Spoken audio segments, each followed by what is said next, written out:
El gobierno de PSOE-Podemos acaba de aprobar en el Congreso de los Diputados el impuesto sobre las transacciones financieras, más popularmente conocido como tasa Tobin. A través de este tributo, la compraventa de determinadas acciones cotizadas en España, concretamente las acciones de compañías cuya capitalización supere los 1.000 millones de euros, se verá sometida a un gravamen del 0,2%. Es decir, que si una persona compra, por ejemplo, 100 euros en acciones de Telefónica, tendrá que pagar 20 céntimos de euro y cuando venda esas acciones de Telefónica para realizar una plusvalía o una minusvalía, tendrá que volver a pagar el 0,2%. Si las vende de nuevo por 100 euros, tendrá que pagar otros 20 céntimos de euro. El gobierno ha defendido este impuesto sobre las transacciones financieras, esta tasa Tobin, con el argumento de que desea que el sector financiero contribuya de un modo más justo a la salida de la crisis en la que ahora mismo nos encontramos. Y ya sabemos que este gobierno equipara justicia con subirles los impuestos a los ciudadanos o a las empresas. Además, el Ejecutivo también ha matizado que no considera que este tributo del 0,2% en la compra y en la venta de acciones de grandes empresas cotizadas en España vaya a afectar de un modo muy significativo a las clases medias. Primero, porque el sujeto pasivo del impuesto, es decir, aquel que está obligado a pagarlo, son los intermediarios financieros. Es, por ejemplo, la banca que procesa las órdenes de los ciudadanos de comprar y de vender acciones. No son los propios ciudadanos los que han de pagar directamente este impuesto. Y en segundo lugar, porque además son muy pocos los ciudadanos españoles que invierten en bolsa. Alrededor del 10% de la ciudadanía tiene acciones cotizadas y, por tanto, ese 10% que el gobierno considera que son los más ricos de la sociedad, pues tampoco pasaría nada si pagaran algunos impuestos, algunos tributos más en el momento en el que nos encontramos. Estos argumentos, sin embargo, son equivocados por dos razones. La primera es que, evidentemente, los intermediarios financieros van a repercutir este gravamen a los compradores o a los vendedores finales de acciones. No van a ser ellos quienes los paguen porque ellos no tienen ninguna necesidad ni de comprar ni de vender acciones. Ellos son simplemente la herramienta que utilizamos aquellos que sí queremos comprar o vender acciones en los mercados financieros para procesar esas órdenes. De manera que los intermediarios financieros se limitarán a encarecer las comisiones de compraventa de determinadas acciones cotizadas en España, especialmente en el IBEX 35, y todos aquellos que quieran participar en ese mercado tendrán que pagar, como digo, comisiones más elevadas. No lo va a pagar el sector financiero, no lo van a pagar los intermediarios financieros, lo van a pagar, en un primer momento al menos, las familias que puedan estar interesadas en comprar y vender acciones. Y aquí nos encontramos con el segundo problema. Y es que el gobierno argumenta que, pues si lo pagan las familias que quieren comprar y vender acciones, como esas familias son muy ricas, tampoco pasa nada, que es lógico que quienes más tienen, más contribuyan en unos momentos como los actuales. Sin embargo, fijémonos que el problema no es tanto que a determinado grupo de familias se les cargue un impuesto extraordinario y que ese impuesto extraordinario, por tanto, repercuta negativamente en su situación patrimonial. El problema, como digo, no es solo ese o no es esencialmente ese. El problema es que esas familias a las que se les encarece la compraventa de acciones son familias ahorradoras, son familias que tienen un capital para comprar acciones. Y destinar capital a comprar acciones es proporcionar financiación o a las compañías que emiten en primer lugar esas acciones o a aquellos que han comprado las acciones que fueron emitidas en primer lugar por las compañías. Es decir, canalizar ahorro de las familias hacia los mercados financieros, ya sea el mercado primario, títulos financieros de nueva emisión, o el mercado secundario, transferencias de títulos ya emitidos entre quienes compraron en primer lugar esos activos financieros. Canalizar ahorro hacia los mercados financieros es canalizar financiación hacia los mercados financieros. Insisto, si una compañía emite nuevas acciones, eso sería una transacción del mercado primario, y un ahorrador compra esas acciones, le está dando su ahorro, su capital, a la empresa para que realice las inversiones que la empresa tenga a bien efectuar. Si una persona que ha comprado previamente acciones en el mercado primario y que tiene las acciones en su patrimonio, cualquiera de nosotros, cualquiera que escuche este vídeo y haya invertido alguna vez en bolsa, si ese señor quiere vender su cartera o parte de su cartera de acciones para realizar una ganancia porque necesita liquidez urgentemente para efectuar algún gasto, esa venta sería una transacción en el mercado secundario y quien compra esas acciones que otra persona está vendiendo le está proporcionando financiación a ese vendedor de las acciones que, no lo olvidemos, en primer lugar le había proporcionado financiación a la empresa cuando vendió por primera vez sus acciones en el mercado primario. Por consiguiente, repito, comprar acciones en los mercados financieros, ya sean transacciones de mercado primario o de mercado secundario, significa inyectar financiación a los mercados financieros y más en particular al sector empresarial o a aquellos que previamente han financiado al sector empresarial. Y aquí nos topamos con el gran problema de este impuesto. Si encarecemos la compra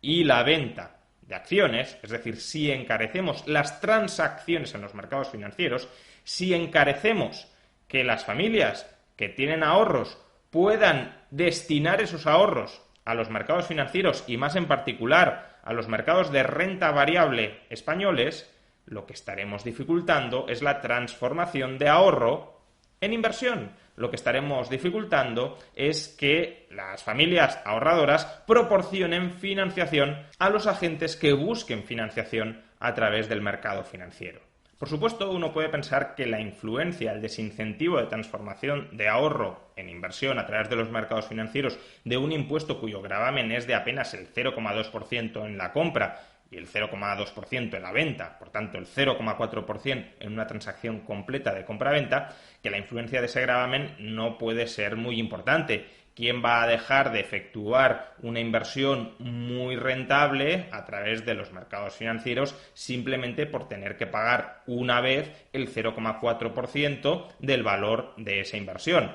No parece que sea una decisión muy razonable. Y ya digo, existe controversia al respecto. En muchas ocasiones un 0,4% de un margen pequeño es un muy elevado porcentaje, pero además conviene recordar que hay muchos operadores en los mercados financieros que no compran acciones para mantenerlas en su cartera durante mucho tiempo buscando rentabilidades muy elevadas. Hay muchos operadores en los mercados financieros que a lo que se dedican es a comprar y a vender acciones de manera continuada para aprovechar márgenes de beneficio muy estrechos. Hay muchos operadores que se contentan con una rentabilidad del 0,1, del 0,15, del 0,2%, si esa rentabilidad es a muy corto plazo. Evidentemente, todas estas transacciones rápidas que proporcionen una ganancia tan pequeña van a quedar prohibidas de facto a través de este impuesto. ¿Quién va a comprar y a vender acciones dentro de un mismo día para ganar el 0,1% si tiene que pagar el 0,4% en impuestos? Y de hecho, el espíritu inicial de algunos defensores de la tasa Tobin, por ejemplo de John Maynard Keynes en la Teoría General del Empleo, el Interés y el Dinero, año 36, era ese, era desincentivar estas transacciones dizque especulativas, es decir, transacciones que solo contribuyen a desestabilizar los precios en los mercados financieros. Si hay mucha gente que está comprando y vendiendo acciones a corto plazo, parecería que los precios de esas acciones fluctúan mucho y que eso de alguna manera ahuyenta a aquellos que quieren meterse en los mercados financieros, que quieren invertir en los mercados financieros con una visión de mucho más largo plazo. Sin embargo, no olvidemos que estos operadores que están comprando y vendiendo continuamente acciones, buscando spreads, buscando márgenes de beneficio muy estrechos, lo que hacen, lo que contribuyen también a hacer es a unificar las transacciones del mercado. Proporcionan lo que en finanzas se conoce como negociabilidad de los activos financieros. Imaginemos que solo aquellas personas que quieren comprar y vender a muy largo plazo acciones participaran en el mercado financiero. Si yo compro hoy un paquete de acciones y lo quiero vender en 2 años, cuando concluyan esos 2 años y diga, oigan, señores, que quiero vender estas acciones, ¿quién me las compra? Pues solo me las podría comprar otra persona que en ese momento casualmente estuviese dispuesto a efectuar una transacción a largo plazo, a comprar esas acciones para mantenerlas en cartera durante un largo periodo de tiempo. Y esas personas no siempre existen ni están disponibles cuando yo necesito que estén disponibles. Es por eso que aquellos operadores que están efectuando muchas transacciones día a día en el mercado, lo que permiten es que cuando yo, que he invertido a 2 años, por ejemplo, quiero vender mi paquete de acciones, mi cartera, parte de mi cartera de acciones, haya alguien que la compre y que la venda, a lo mejor en unas horas, pero que se la venda a otro que también la va a comprar y la va a vender en unas horas hasta que aparezca un comprador, llamémosle final, que sí quiera mantener esas acciones en su cartera durante 1 año, durante 1 año y medio, durante 2 años, durante 6 meses, da igual, pero actúan como puente entre el vendedor final y el comprador final. Si muchas de esas transacciones puente que permiten conectar a través de los mercados financieros al vendedor final con el comprador final desaparecen, habrá mucha menos negociabilidad en el mercado. Solo podré vender si hay alguien que casualmente en ese mismo momento quiere comprarme mis acciones al precio al que yo las quiero vender para mantenerlas en el largo plazo, o si no hay nadie que casualmente en ese momento en el que yo necesito vender quiera comprar mis acciones al precio al que yo las quiero vender, lo que tendré que hacer es ir bajando el precio hasta que aparezca alguien que diga, hombre, a este precio tan rebajado sí que me interesa comprarte tus acciones en este momento para mantenerlas a largo plazo. Es decir, que a quien tenga prisa por vender, le tocará vender más barato de lo que alternativamente habría vendido si hubiese operadores que compran y venden acciones no para mantenerlas en el muy largo plazo, sino simplemente como puente entre otras transacciones más a largo plazo. Y si los inversores a largo plazo en bolsa son conscientes de que cuando necesiten vender sus acciones las van a tener que vender a un precio mucho más bajo de lo que podían haberlo vendido hasta la entrada en vigor de este impuesto, tendrán también menores incentivos a canalizar su ahorro, a transformar su ahorro de largo plazo en financiación a largo plazo a través de estos mercados financieros. Como digo, existe mucha controversia académica sobre si el papel de estos